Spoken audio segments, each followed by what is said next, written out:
Olá, hoje o nosso tema vai ser o cuidado com os animais de estimação, com os pets idosos. E vamos falar um pouco também sobre a adoção de animais. O nosso convidado de hoje no RDTV é o coordenador do curso de Medicina Veterinária da Unic, o professor Lázaro Camargo, que é também médico veterinário, né? Obrigada por ter aceito o nosso convite para esse bate-papo.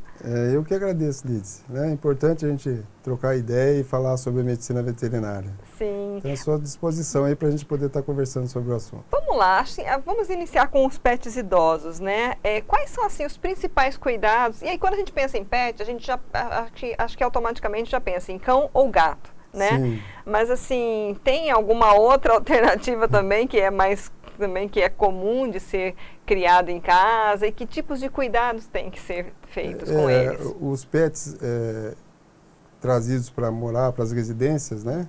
Se restringe muito ao cão e ao gato, realmente, né? Mas você tem pássaros, tem os pássaros exóticos, né? Tem roedores. Então, existe uma gama outra aí que não muito utilizada de animais que podem ser trazidos e trabalhados em casa como afetividade ou cuidado especial, né? Realmente, o cão e o gato, eles têm uma característica mais de adaptabilidade nessas situações, né? E eles são utilizados aí de uma maneira mais direcionada. A questão é escolher entre o jovem e o adulto ou idoso, né? Normalmente opta-se pelo cão mais jovem, o gato mais jovem, até por causa da sua longevidade, sua adaptabilidade. Mas os animais idosos também são aptos a essa adoção, né?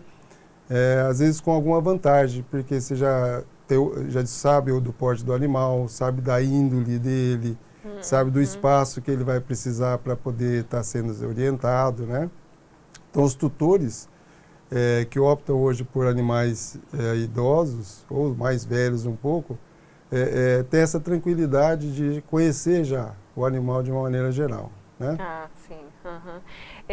Tem diferença entre criar um animal, por exemplo, num ambiente aberto, uma casa grande com quintal e um apartamento, tem essa relação com a longevidade do animal? Ele vive mais se ele estiver num ambiente mais amplo ou não? Ou não existe essa relação? Não, os animais criados em ambiente livre, né, eles têm uma liberdade maior, vamos dizer assim, né? Eles têm um vai e vem mais liberado, eles têm algumas brincadeiras ou condutas mais de sociabilidade deles próprios, né? E o espaço realmente interfere, né, na qualidade de vida, né? Agora, o que vale mesmo são os cuidados em geral, com a alimentação, com o próprio ambiente, os cuidados com vacinação, né? Os cuidados do dia a dia. Os animais de apartamento, por isso que a gente recomenda que eles não tenham um porte muito grande, né? Porque realmente eles precisam de espaço, eles precisam do espaço delimitado, eles precisam de um cuidado especial do tutor para que leve-os para passear, algumas considerações no sentido de brincadeiras, né? Para que eles realmente dominem o espaço e convivam com aquele espaço, mesmo ele sendo menor que o cão vivendo em ar livre, né? Mas, de uma certa maneira, o que vai limitar ou vai direcionar a questão da longevidade são os cuidados mesmo, da alimentação, né? De cuidar do dia a dia, qualquer cuidado que tiver de percepção de uma possibilidade de o animal estar com um comportamento diferenciado, levar ao médico veterinário, né? Então, fazer uma medicina veterinária preventiva através de vacinações adequadas. Então, se você tiver essa percepção, normalmente os animais vão ter aquela qualidade de vida desejada e vão ter a longevidade dentro do padrão de raça, né? Normalmente os cães maiores tendem a ficarem idosos mais rápido e vir a óbito mais rápido, e os cães jovens têm uma longevidade maior, né? Vai durar entre 10, 12, 15, 16 anos, em média, né? Aí você tem as excepcionalidades. Às vezes você tem um cão jovem, um cão bem tratado, ou até um cão grande que possa aí viver com 17, 18, 19, 20 anos, né? Eu já atendi um cãozinho pequeno com 20 anos de idade, né? Então, é possível, mas a média gira em torno de 15, 16 anos, né? A gente já entrevistou aqui vários representantes de associações, né, de animais que tem aqui em Cuiabá, que ajudam, que recolhem, que castram, né? Sim. E assim, às vezes quem não é do meio não entende muito o porquê, né? Mas quais seriam as vantagens, digamos, da castração, tanto do cão como do gato? É recomendado sempre castrar um animal de estimação, professor? Na verdade, quando você faz a cirurgia, né, para inibir a prole ou a castração, você está desejando uma coisa em termos de controle de natalidade ou de aumento de animais, ou no ambiente seu ou no ambiente externo, né? Esses programas de castração, eles são válidos para os animais que são abandonados ou que estão vivendo aí sem muito controle nas ruas, né? Porque nas épocas de cio, os gatos que têm hábito noturno, a gente não percebe, né? Então a gente acha que o gato está todo dia dentro de casa, mas como eles têm um hábito noturno, à noite eles transitam muito, então tem limitação de área, às vezes eles entram em atrito um com o outro por causa de limitar a área, então você corre uma série de riscos de pegar doenças ou contaminações e trazer para dentro de casa, né? E o cão, mesma coisa. Na época de cio, então você tem um aglomerado de cães sem origem no bom sentido, né? Sem você saber de onde veio, soltos na rua. Então, quando você institui um programa de controle nesse sentido, ele é salutar e traz bastante qualidade para os animais, né? E para o ambiente de uma maneira geral. Agora, o animal que vive em casa, né, não necessariamente precisa ser castrado. Às vezes as fêmeas principalmente acabam sendo castradas por causa do cio, né? Principalmente a fêmea canina, ela tem um cio um pouco longo, ela tem um sangramento, aí tem que ter todo um cuidado nessa época com o animal e com o ambiente. Então, às vezes leva isso ao proprietário fazer castração do animal, né? Para que ele não tenha esse ciclo que poderia vir atrapalhar, né, no bom sentido, o proprietário, e para que ele também não tenha essa preocupação de aumentar o número de animais, né, ou ter os filhotes depois ter que doar, ou a gente acaba ficando com mais um, depois com mais um, e um vira dois, vira três, né? Mas, de uma maneira geral, os programas têm que ser direcionados para esses animais que realmente necessitam, né? Não por livre e espontânea vontade ou por querer, né? Eles deveriam ser mais direcionados para esses animais mesmo que ficam vagando ou que estão soltos, para que a gente possa controlar a natalidade e dar a importância maior é o controle sanitário, né? Inviabilizar a transmissão de doenças aí entre os cães, que possivelmente pode chegar até o ser humano, né? Né? A gente ouve também bastante falar da castração como uma forma de acalmar o animal, torná-lo menos agressivo e como prevenção de doenças como algum tipo de tumor, de câncer. Isso ocorre? Sim, de uma certa maneira sim, né? Porque, como eu comentei para você, as fêmeas ciclam, né? Às vezes você pode ter uma pseudociese, que a gente chama que é uma gestação psicológica, né? Isso mexe com toda a cadeia ganglionar, toda a cadeia hormonal, pode ter desenvolvimento, engurgitamento das mamas, né? Eventualmente pode, assim, num caso excepcional, ter uma tumoração, um endurecimento. Então, quando você opta pela castração, você inibe essa situação de prole, né? De maternidade. Para animais que ficam em casa com uma certa limitação, acaba agregando assim, uma qualidade no dia a dia deles, né? Mas não que seja indicado para que todos os animais que você adquira... Que seja regra geral, né? Uma outra questão também quanto à adoção, né? A gente está falando aí de adoção, em especial até de animais idosos. O que a pessoa que vai adotar precisa ver, né? Checar para ver se está tudo certo, se ela está adotando um animal saudável, o que ela exigir, digamos, quando ela for pegar um animal para adoção. Quando existem as feirinhas que a gente fala e os programas direcionados para adoção, as pessoas que realizam essas ações, elas já cuidam disso, né? Então já faz um check-up, entre aspas, no animal, verifica toda a parte fisiológica dele, a parte emocional também, o trabalho de vacinação, né? tem as vacinas que a gente usa aí no dia a dia para inibir uma série de doenças dos cães, que são importantes, a vacina antirrábica, né? Apesar de a gente não ter a raiva aí dia a dia, graças a Deus, mas é uma vacinação importante, deve ser feita.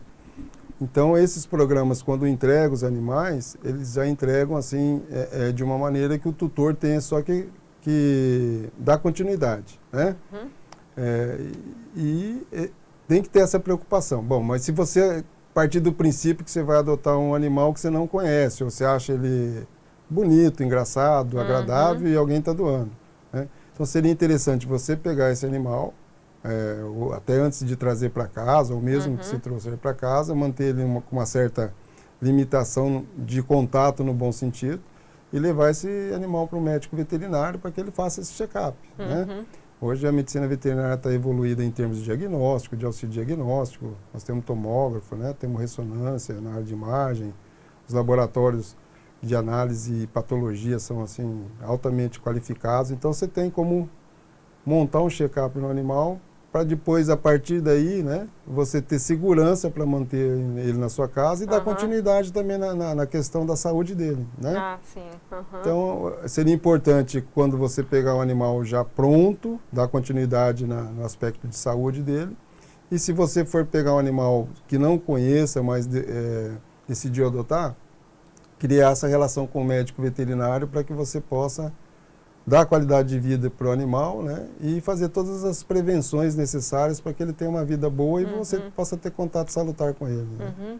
Como é que foi, nesses anos de pandemia, a atuação do hospital veterinário lá da Unic? Porque assim, o que a gente ouve muito inclusive que tem muita gente que acabou adotando um animal, né? Um cãozinho, um gato, porque muita gente ficou confinada em casa. Sim. E o animal, ele também tem essa troca, né? Tem todo... Eu conheço gente que tinha alguém na família que não queria saber de gato e hoje é um apaixonado pelos gatos, sim, né? Sim. Mas vocês perceberam algum tipo de aumento? Ou como é que foi o atendimento em si?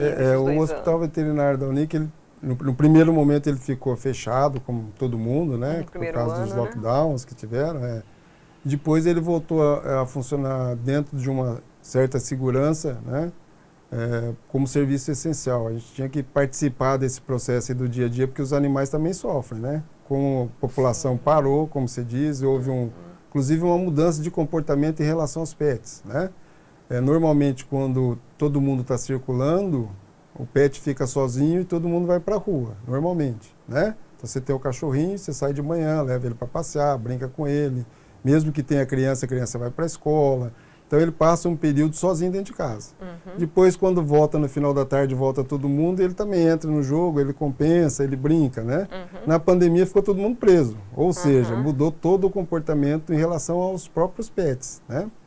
E aí teve que ter até um cuidado para não estressá-los, né? Porque você mudou a rotina deles. E aí a criança está o dia inteiro brincando e quer brincar o dia inteiro. Né? Isso, até eles se acostumarem, né? Mas com relação ao hospital veterinário, nós ficamos um tempo fechado.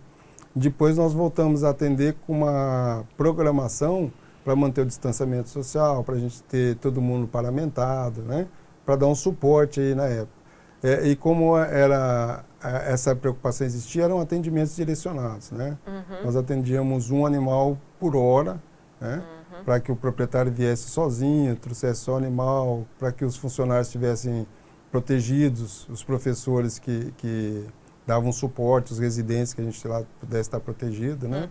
Graças a Deus a gente conseguiu dar um aporte legal para a saúde animal e sem problema nenhum. Não tivemos problema de contaminação, não tivemos problema de Covid dentro do hospital, né? Ah, sim, que bom. Então, foi assim um trabalho bem consciente e no sentido de ajudar os animais nesse período, né? E aí, normalmente, quando o hospital funciona a todo vapor, vamos dizer assim, a casuística aumenta bastante. Então, aí a gente tem bastante bicho para atender, né, faz cirurgia, faz uma série de outras coisas. Na pandemia também, mas como eu disse para você, com uma limitação em função das necessidades aí, né, do Covid. Esse ano já retomou em 100%? Já, desde o semestre passado, a medicina veterinária da Unic já trabalha presencial, né? Nós fizemos uma experiência no sentido de trazer os alunos novamente, por ser um curso da área médica, né? esse contato com o dia a dia, o contato com a praticidade é muito importante. Então, nós tivemos alguns problemas de adaptabilidade no começo, porque estava todo mundo com medo, né? Mas depois nós conseguimos estruturar a universidade no sentido de atender todas as condições possíveis para que não houvesse contaminação. E aí o hospital começou a aumentar a casuística, né? Agora que está tudo liberado, então aí a gente está voltando dentro da normalidade, já atendendo um número relativamente grande de animais todo dia. Né? Qual é a média de atendimentos diária? Olha, nós atendemos aí uma média de 10, 12 cães por dia. Né? E nós temos um setor de grandes animais também que atende com volume grande de equinos. Né? Nós temos um setor de cirurgia de equinos que trabalha assim, com bastante eficiência. Né? Nós temos os médicos veterinários que atendem. Então, é um hospital assim que gira em torno da comunidade, né? Prestando um serviço de qualidade, o que leva com que o ensino tenha qualidade também. Sim. Né? Quem quiser, é só levar o seu animal lá, que estiver doente, que tiver, como é que é? Sim, o hospital veterinário atende, nós atendemos de segunda a quinta, né? Das 8 até as 9h30, 10 horas, e depois à tarde da 1h30 até as 3h30. Eu falo nesse horário por causa que são confecções de ficha, né?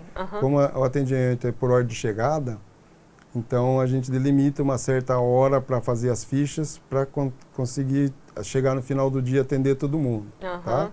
Tem dia que a gente tem um pouco mais de volume, um pouco menos, né? Mas quem precisar dos serviços de medicina veterinária, do hospital veterinário, é só chegar lá, tem a consulta, nós temos serviços de diagnóstico por imagem, serviços de laboratório de análises clínicas, né? Ou serviços de auxílio diagnóstico em geral, né? E um corpo docente bem titulado, capacitado. São médicos veterinários que trabalham com a gente já há mais de 10, 12, 15 anos, todos são doutores, por causa do ensino e da pesquisa, né? A medicina veterinária da Unic tem programa de residência, mestrado e doutorado. Então, além da graduação, nós temos o ciclo completo, vamos dizer assim, né? O aluno vem, acaba a escola, pode depois optar pela residência ou mestrado e doutorado. Então, isso ajuda na estruturação do curso, do próprio hospital veterinário, porque você passa a ter pesquisa e extensão com mais intensidade também, né? E o nível do ensino vai lá em cima, a qualidade do ensino fica muito boa. E o hospital, ele fica ali no complexo da Unic mesmo? Sim, ele fica na rua Itália, no fundo do Beira Rio, né? Porque a frente da Unic é para Beira Rio e ela tem um fundo na rua Itália, que ela começa lá na frente e sai no fundo. No fundo da rua Itália, nós temos ao lado da saída da universidade o hospital veterinário. Você já percebe que é uma estrutura grande, né? É só a pessoa se direcionar, é fácil acesso, é fácil chegar. Tá joia. Muito obrigada novamente pelas suas informações. Eu que agradeço a oportunidade, né? Fico à sua disposição. E se você quiser fazer uma visita lá pra gente, vai ser bacana e importante. Tá joia. Obrigada. Obrigado você, obrigado a todos aí. Nós ouvimos então o professor Lázaro Camargo, médico veterinário, coordenador do curso de Medicina Veterinária da Unic, falando aí sobre os pets idosos, sobre a adoção, até um pouco mais, né, sobre o atendimento aí na pandemia. Então, eu convido você a curtir e compartilhar essa entrevista, que ela está no nosso canal do YouTube e no site RD News. Até a próxima.